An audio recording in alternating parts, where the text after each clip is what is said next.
So years ago, I knew a guy from work. He was a client of the bank, and I knew just by talking to him, his greatest desire in life was to have money and to have lots of it, to be rich. And he was in the pharmaceutical sales. A lot of times in that profession, they can make a ton of money, but that never happened for him, as far as I could tell. And I know because of that, because his heart was so set on that, he was never really happy. He was not happy with his life. He was not happy about how things were turning out for him. Didn't think things were fair. So it was sad. So instead of setting your heart on something like that, now don't get me wrong. Of course, it's very important to support a family and to provide for a family. But there's a balance in all things, and I don't think that was there in his case, but I'm not his judge. Instead of putting your whole heart on something like money, set your heart on doing the work of the Lord, completing His work, helping in His purpose, finding your place, and you will never be disappointed in your life. You'll find greater happiness and joy. It's not about me, it's not about you, it's about Him. And it's about making things as good as what they're willing to become. That is the Lord's work, in summary. And your joy will be determined by how much of this work you do yourself. You know, when we get to the next world and we're looking back over our life and what happened and what we accomplished, some of the things that we'll find the greatest value and joy and happiness in, or will be the times that we spent helping others become better and to improve. You know, looking back so far, you know, my wife and I had a very difficult son that's not with us any longer.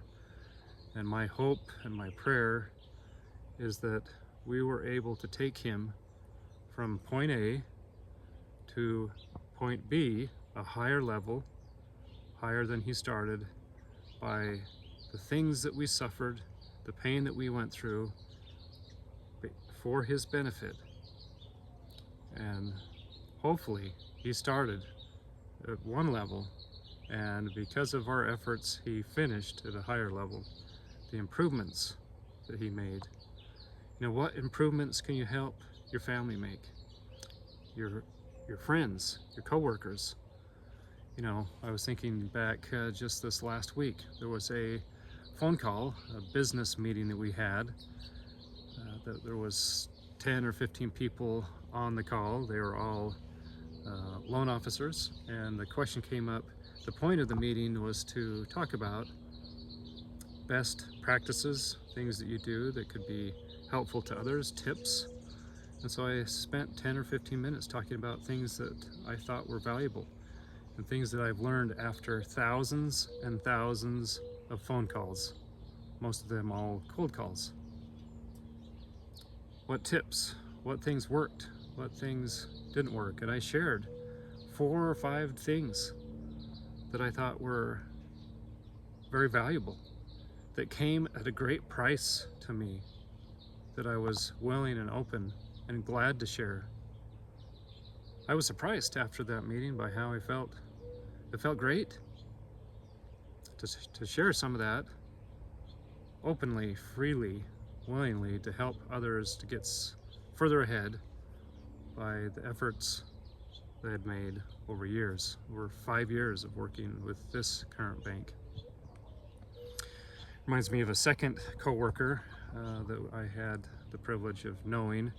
I knew for a long time he was struggling with his numbers, with the work, and so I said, hey, why don't you join us? Usually we have 2 or 3 appointments with agents that come into the bank, and we go through a presentation. We present all the information about what the bank has to offer, how we can help in their business, and talk about struggles they're having, and usually they're really good meetings. Said, why don't I just put you on the phone? We're in southern Utah. He was up in Salt Lake, so he couldn't join us in person, but I put him on the phone and he listened.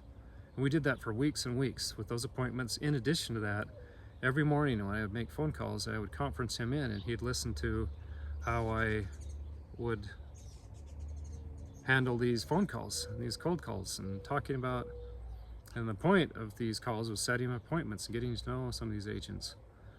And I said, hey, I've got a lot to learn too. Why don't you listen and tell me how I can improve?